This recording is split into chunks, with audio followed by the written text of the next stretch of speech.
अष्टम श्रेणी छात्री को शिक्षकों दुष्कर्म्य चिकित्साधीन अवस्था मृत्यु। कोलकाता ट्रेनी डाक्तर दुष्कर्म्य और हत्या को नहीं देशव्यापी चली असंतोष मध्य एपरी आउ एक मामला सामना को आसी। उत्तर प्रदेश जड़े शिक्षक अष्टम श्रेणी छात्री को दुष्कर्म कर अभियोग होईछि। चिकित्साधीन अवस्था छात्री मृत्यु घटी बेले अभियुक्त शिक्षक फेरार अछंती। सूचना अनुसार गत वर्ष डिसेम्बर 30 तारिख में घटना घटी।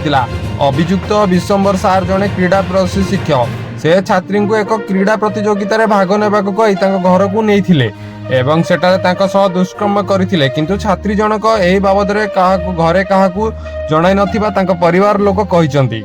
परिवार लोक कहिसंती जे नियमित भावे स्वास्थ्य अवस्था बिगिड़बारु छत्तीसगढ़ रे जणे संपर्कीय घर को पठाई दिया जायतिला। सेठारे चिकित्सा चलीथिला मध्य स्वास्थ्यर उन्नति न आसिबारु माई को सब कथा कहिथिले। फल पुनर्बार डाक्तरखाना भर्ती करा जायतिला। डाक्तरखाना 20 दिन रहिया परे शेषरे मृत्यु घटिछि।